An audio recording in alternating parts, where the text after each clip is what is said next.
अल्लामा ने कहा था कि खुदी का एक लफ्ज बोला, याद करायो मुझे थे, खुदी का एक लफ्ज बोला।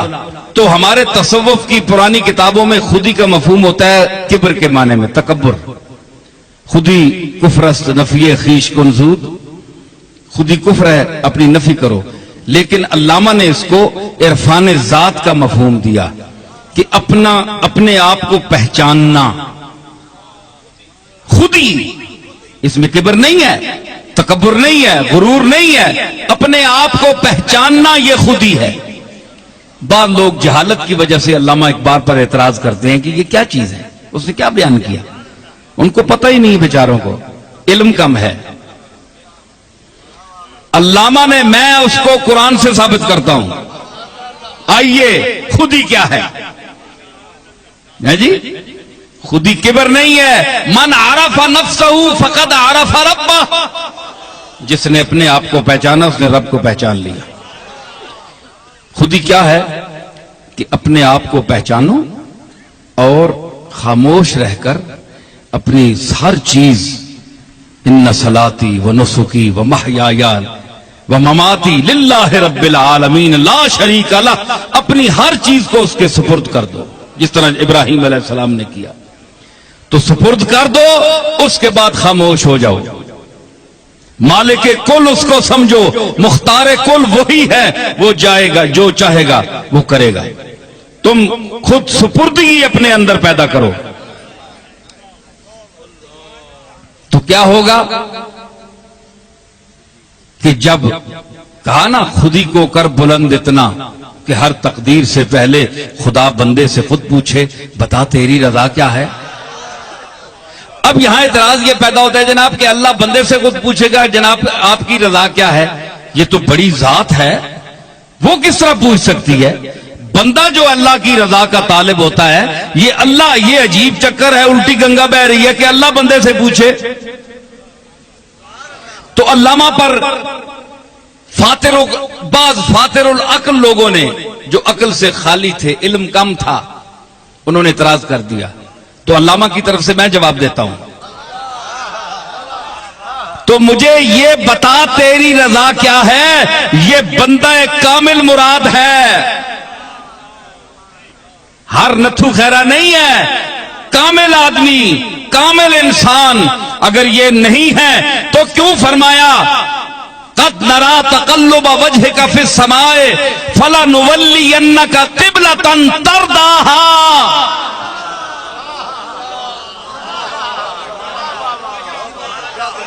ऐ नबी, हम तेरा चेहरा अनवर अपनी तरफ उठा हुआ देख रहे हैं,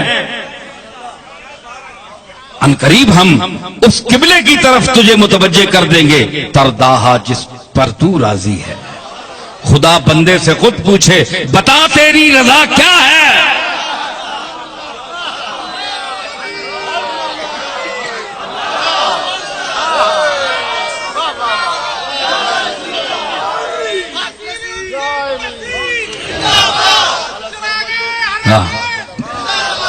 हाँ जी, क्या है कि बता तेरी रजा क्या है।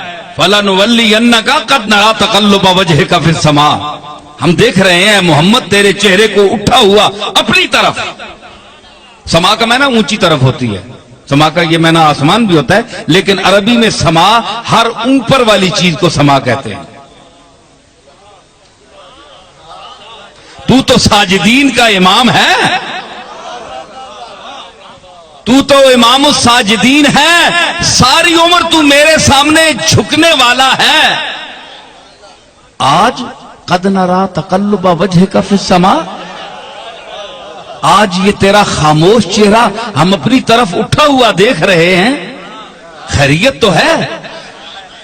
हुजूर ने कोई लफ्ज नहीं बोला, जबान से कुछ भी नहीं मांगा। दूसरी आयत में आगे फरमा दिया, फलनुवल्लियन्नका, यकीनन हम फेर देंगे, क़िबलतन तरदाहा, जिसे तू चाहता है, जो तेरी रजा है। फतरदाहा, और यहां क्या फरमाया, वद्दुहा वल्लैल इज़ा सजा मा वद्दाका रब्बुका व मा कला वलल आखिरतु खैरुल लका मिनल ऊला वला सौफा युतीका रब्बुका फतरदा।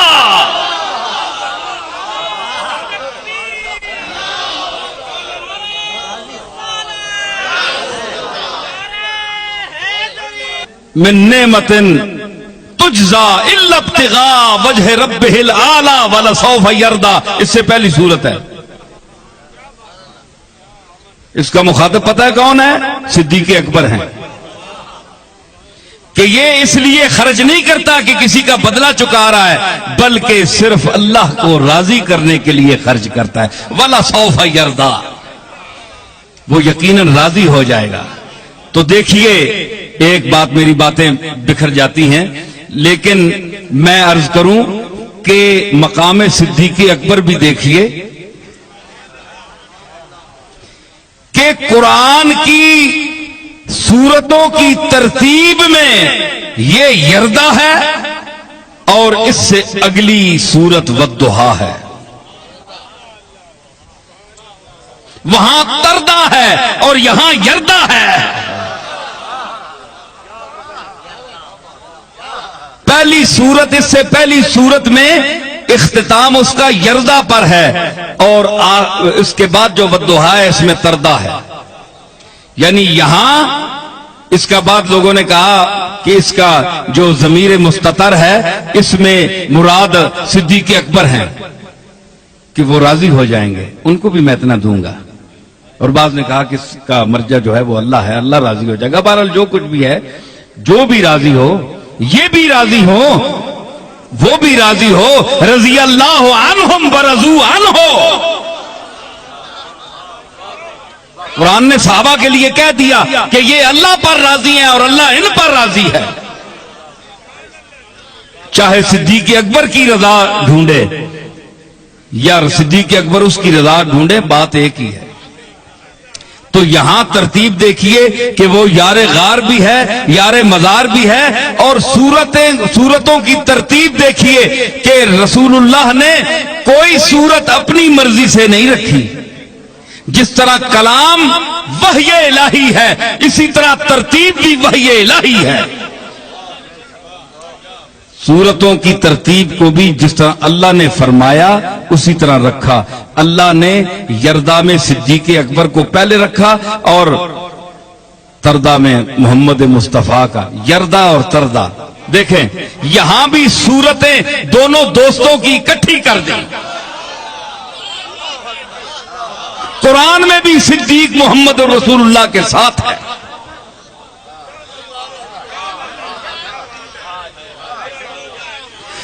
तो क्या फरमाया कि फलनुवल्लियन्नका क़िबलतन तरदाहा, हम तू राजी हो जाएगा। तो क्या है, बता तेरी रजा क्या है।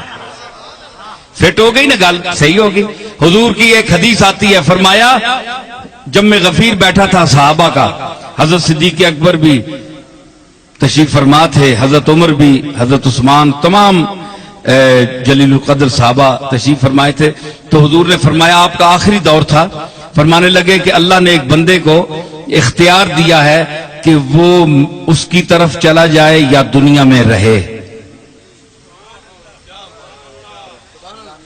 यह हदीस है और तमाम मुस्तनद मजमुआ हाय हदीस में ये हदीस मौजूद है। किसी ने इस पर एतराज नहीं किया। तो महफिल बर्खास्त हुई तो हजरत सिद्दीक़ अकबर रोने लगे उसी मजलिस में। तो साहबा ने अर्ज की कि हजरत आप क्यों रो रहे हैं, हमें तो कोई, आपने हुजूर ने एक बात फरमाई थी। फरमाया नहीं, मुझे इससे जुदाई की बू आ रही है। ये अपनी रुखसती का, हुजूर अलविदा का जिक्र कर रहे हैं कि मैं दुनिया से जाने वाला हूं।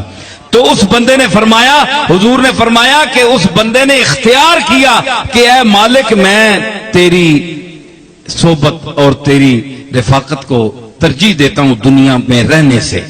मैं दुनिया में नहीं रहता, अब मैं तेरी तरफ आना। तो अब देखिए कि ये इख्तियार दिया ना, ये इख्तियार दिया ना। आप तो कहते हैं कोई इख्तियार नहीं है। भाई आपको इख्तियार नहीं दिया होगा, आपको इख्तियार नहीं दिया, लेकिन जिसको वो देना चाहता है उसको अपनी सिफात के ज़हूर में भी इख्तियार देता है।